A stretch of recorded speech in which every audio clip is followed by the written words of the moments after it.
Isang araw, ang sirenang si Arya, ang prinsesa ng karagatan, ay nakipagkita sa kaibigan niyang si Dolphy. Habang nagsasaya sila at magkasamang lumalangoy, bigla silang may narinig na ingay mula sa malayo. Nang lalangoy pa itaas ang maliit na lumba-lumba para mag-usisa, pinigilan siya ni Arya at binalaan. Baka ingay yun ng bangka ng mangingisda. Dapat tayong mag-ingat, Dolphy. Pero makulit si Dolphy. Hindi no, yun ay barkong pang turista. Gusto kong makakita ng mga batang tao. Babalik ako kaagad. Tumuloy si Dolphy sa kabila ng paalala ng sirena. Mabilis siyang lumangoy at agad siyang nakarating sa ibabaw ng tubig. Yuhuu! Nakikita niyo ba ako? Mga tao, panoorin niyo ako! Woohoo! Ngunit ang nanonood sa kanya ay hindi mga turistang bumibiyahe, kundi masasamang pirata.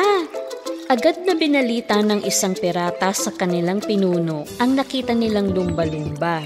Sabi ng kapitan nila, pwede natin yun ibenta at kumita ng malaki pagdating natin sa dalampasigan. At nagbigay siya ng utos na ihagis ang lambat. Si Dolphy ay nagpapasikat pa rin ng kanyang talento. Hindi niya alam na may panganib. Biglang nasakloban ng lambat si Dolphy. Sumigaw siya sa takot. Anong nangyayari? Tulong! Nang marinig ang sigaw ni Dolphy mula sa ilalim ng dagat, nag-aalalang lumangoy agad ang sirena sa ibabaw ng tubig. Nakita niya na nahuli ng mga pirata ang kanyang munting kaibigan. Agad siyang lumangoy papunta sa harap ng barko. Sumigaw siya para makuha ang atensyon ng mga pirata. Hoy mga pirata! Tingnan niyo ako! Iba ang itsura ko, di ba? Hindi makapaniwala ang masasamang pirata na nakakita sila ng sirena. Tingnan niyo! Sirena siya! Hindi yata. Baka naman guni-guni lang natin. Mga hangal, ano pang hinihintay niyo? Hulihin niyo na ang sirenang yon. Naghagis ang mga pirata ng isa pang lambat para mahuli ang sirena. Ngunit mabilis na nakaiwas si Arya. Dahil kabisado ng sirena ang karagatan, mabilis siyang dumaan sa pagitan ng dalawang malalaking bato at naghintay siya doon. Dali na mga pirata! Hulihin niyo ko! Sinunggaban ng masasamang pirata ang pagkakataong makahuli sila ng sirena. Ngunit sumadsad ang barko nila sa pagitan ng malalaking bato. Nagmamadaling nilapitan ng sirena ang kaibigan. Dahil malaki ang naging sira ng barko sa pagkakatama nito sa mga bato, nagsimulang lumubog ito sa direksyon nila. Bilisan mo, Arya! Nagawa ng munting sirena makalaga ng kanyang kaibigan mula sa lambat sa huling minuto bago tumama ang barko sa kanila. Samantala, ang tatlong pirata na nakaligtas sa lumulubog na barko ay umakyat sa mga bato. Makaligtas lang ako ngayon. Hindi na ako magpipirata. Ako rin! Habang payapang bumabalik na sa kaharian nila ang munting sirena at kanyang kaibigan, tingnan natin kung may magliligtas sa masasamang pirata na nagsisisi na sa kanilang kasakiman. May pinaghahandaang masayang pagdiriwang sa kaharian ng karagatan dahil sa susunod na araw na ang kaarawan ng bunsong prinsesa ng kaharian, ang magandang sirena na si Arya. Habang abala ang lahat sa kanilang ireregalo, lumabas si Dolphy upang maghanap ng magandang pangregalo sa sirena. Matapos ang mahabang paglangoy, may nakita siyang kumikislap sa di kalayuan. Nanggaling ang ningning sa isang perlas na mahigpit na binabantayan ng nanay niyang talaba. Bukod dito, maraming mga nilalang sa dagat ang nakapila upang masulyapan ang kinang ng perlas. Inisip ni Dolphy na magandang regalo ang perlas na ito para kay Arya. Ngunit sa sandaling iyon, lumitaw ang mangkukulam ng dagat na si Vega. Ang pinakamaningning na perlas na matagal ko nang inaasam. Dapat mapasa akin ito. Sapilitang kinuha ni Vega ang perlas sa talaba. Naku, Vega, ibalik mo sa akin ang perlas. Bata pa siya, kailangan pa niyang lumaki. Hindi pinakinggan ni Vega ang talaba at umalis na dala ang perlas. Palihim siyang sinundan ni Dolphy dahil gusto niya rin ng perlas. Ngunit nakita ng ahas si Dolphy. Mahal na senyora, Sinundan ka ng lumba-lumba. Sa tingin ko ay gusto niya ang perlas. Huwag mo akong abalahin. Bahala ka na sa kanya. Kaya gamit ang buntot niya, hinagisa niya ng buhangin ng munting lumba-lumba. Aray! Wag! Anong ginagawa mo? Nahirapang makakita si Dolphy dahil sa buhangin. Hindi tumigil ang ahas at nambato pa ito ng lumot. Dumikit kay Dolphy ang lumot. Hindi siya makagalaw at lumubog siya sa batuhan. Layunin ni Vega na makagawa ng makintab na singsing. Kailangan niyang butasan ng perlas sa gitna. Ihahanda na niya ang mga materyales para dito. Kinabukasan, may narinig si Arya na umiiyak habang naghahanap siya kay Dolphy. Oh, ano pong problema? Bakit ka umiiyak? Ang perlas! Kinuha ng bruhang si Vega ang aking perlas. Napakabata pa nun. Huwag ka nang magalit, kaibigan. Babawiin ko ang perlas. Pero kailangan ko munang hanapin si Dolphy. Sinabi sa kanya ng talaba na gusto rin ni Dolphy ang perlas na kinuha ni Vega. Kaya sinundan nito ang bruha. Ay naku, baka mapahamak hindi lamang ang perlas, kundi pati si Dolphy. Mabilis na lumangoy ang munting sirena patungo sa kuweba ni Vega. Samantala, may hawak na si Vega na pangtusok para butasan ng perlas nang mapansin niyang unti-unting kumupas ang kinang ng perlas. Inilagay muna niya ito sa kabibi.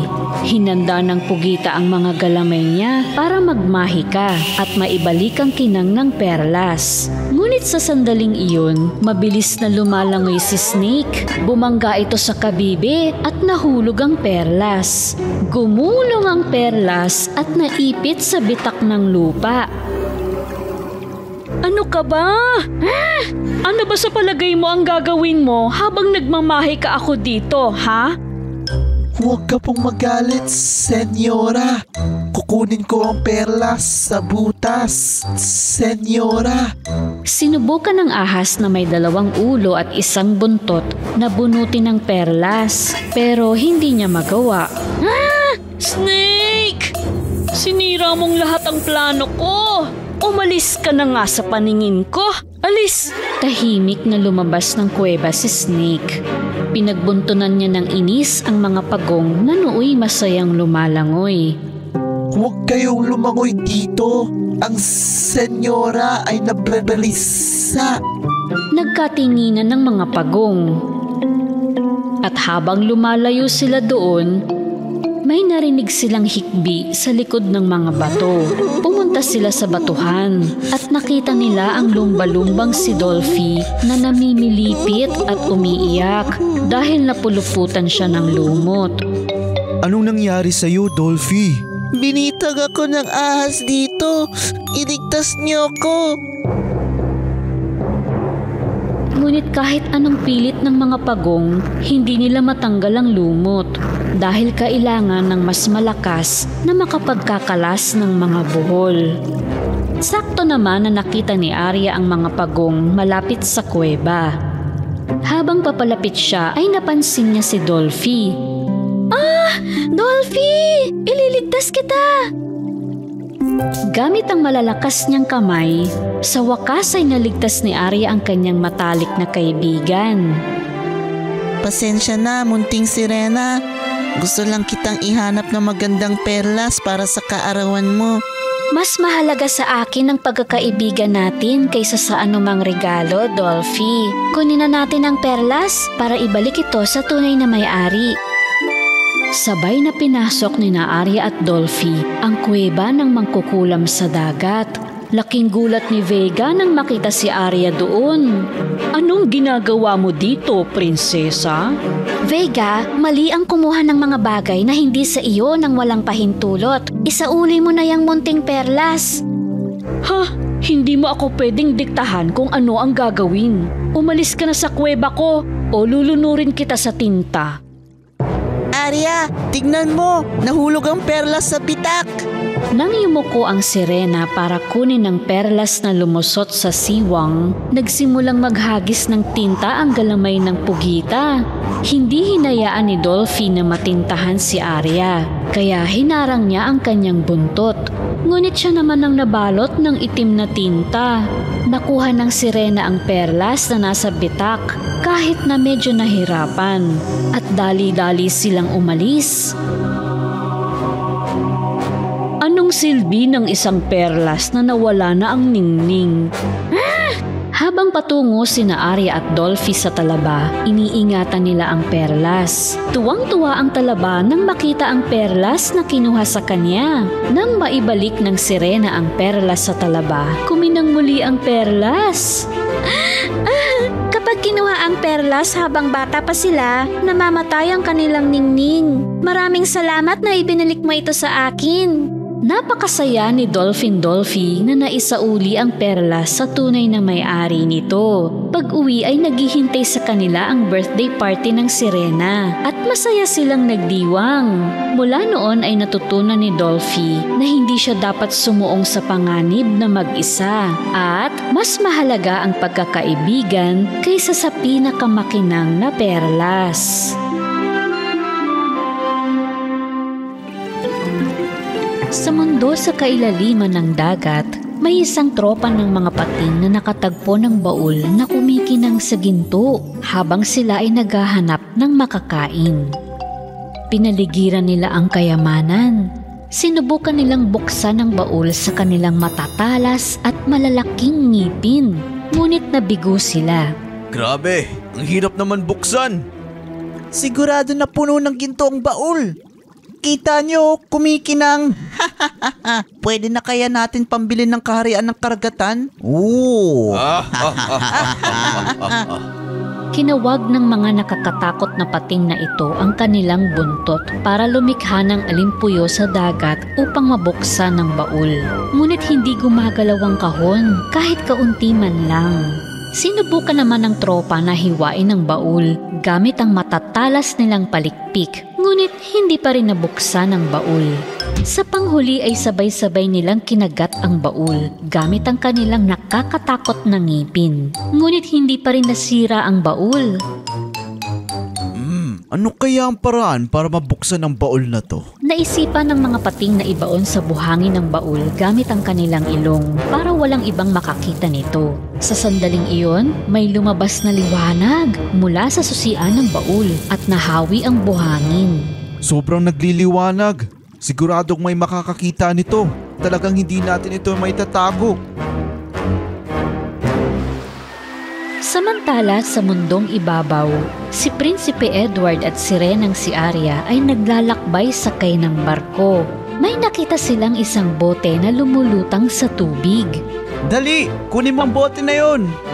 Hinagis doon ng marinero ang lubid ng lambat upang makuha ang bote at binigay ito kay Prinsipe Edward. May humihingi ng tulong, aking prinsipe. Nilabas ng prinsipe ang liham mula sa bote. Ang pamana ng aming ninuno na nakatago sa isang gintong baul ay nawala. Kung hindi namin ito mahahanap, magdidilim ang aming isla magpakailanman.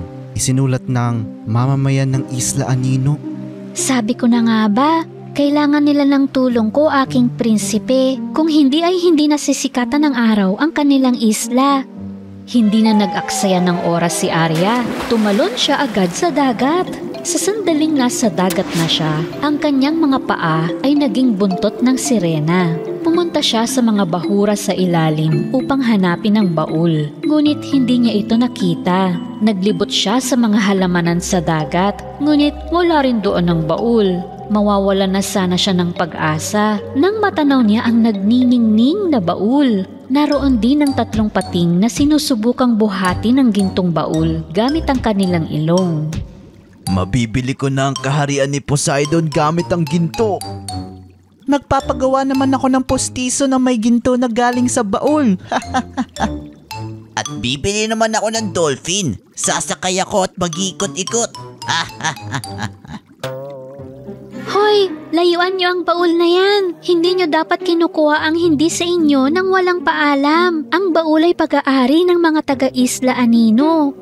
Pinaligiran ng mga pating si Arya para takutin siya. Ang lahat ng nasa dagat na to ay amin, munting sirena.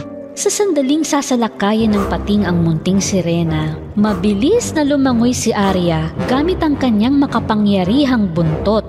Kinuha niya ang gintong baul at nakalayo agad. Nagulat ang tropa ng pating na madaling nakuha ni Arya ang baul. Agad silang humabol sa kanya. Kami ang unang nakakita ng baul. Sa amin yan. Iwan mo sa amin yan. Bit-bit ang baul, lumusot si Arya sa butas ng bato upang maiwasan ang mga pating na nakasunod sa kanya. Kahit na nakalusot din sa butas ang dalawang pating, naipit naman doon ang malaki nilang amo. Tulong! Naipit ako dito! Oy! Nang hindi na kaya ng mga katropa na alisin ang kanilang amo sa butas, iniwan nila siya at sinundan si Arya. Sa kanilang paglangoy, nakakita sila ng berdeng buntot sa likod ng malumot na batuhan. Wala ka ng kawala, munting sirena. Sumuko ka na kung ayaw mo ng laban. Sa sandaling kagati ng isang pating ang buntot sa likod ng bato, nakuryente siya dahil ang kinagat niya ay buntot pala ng electric eel. Ala, hindi ako makagalaw. Ikaw na ang kumuha sa baul. Naging gahaman ng natirang pating at sinundan ng baul kahit mag-isa. Samantala, napapagod na ang munting sirena sa pagdadala ng baul, kaya bumagal siya. Sinamantala ng pating ang pagkakataon. Nang malapit nang maabutan si Arya, kailangan makalayo siya sa pating, kaya gumawa siya ng maliliit na alon sa pagkawag ng kanyang buntot. Pagkatapos, buong lakas na hinagis niya ang baul patungo sa ibabaw ng tubig. At lumangoy siya sa kabilang direksyon. Nalito tuloy ang pating. Susundan ko ba ang baul o ang sirena? Baul o sirena? Baul o sirena? Kaya naman, bumagsak ang baul sa ulo ng pating. Nahilo ito at lumubog sa ilalim ng dagat. Kinuha ni Arya ang baul at mabilis na lumangoy papunta sa barko. Sa sandaling tumalon siya, ang buntot niya ay naging paa-uli ng tao. Natuwa ang prinsipe nang makita ang baul sa kamay ni Arya. Aking prinsipe, pumunta na tayo agad sa isla. Ibalik natin itong baul sa mga totoong may-ari. Hinatid ni na Arya at Prinsipe Edward ang baul sa mga residente ng Isla Anino. Tuwang-tuwa ang mga tao sa isla. Agad nilang binuksan ito ng may pananabik. Isang lampara lang ang laman ng baul, ngunit ang lamparang ito ay mahiwaga. At ang Isla Anino ay naging isla ng liwanag at naging maaliwalas ito. Muling tumulak sina Arya at Prinsipe Edward mula sa maliwanag na isla. Samantala, nakahanap ng bagong baul ang tropang pating sa ilalim ng dagat. Wow! Tingnan nyo! Isa pang kayamanan! Masayang nilapitan ng mga pating ang baul. At biglang lumabas sa baul ang isang malaking dilaw na pugita. Dinakma sila ng mga galamay nito at tinapon ng bawat isa sa malayo.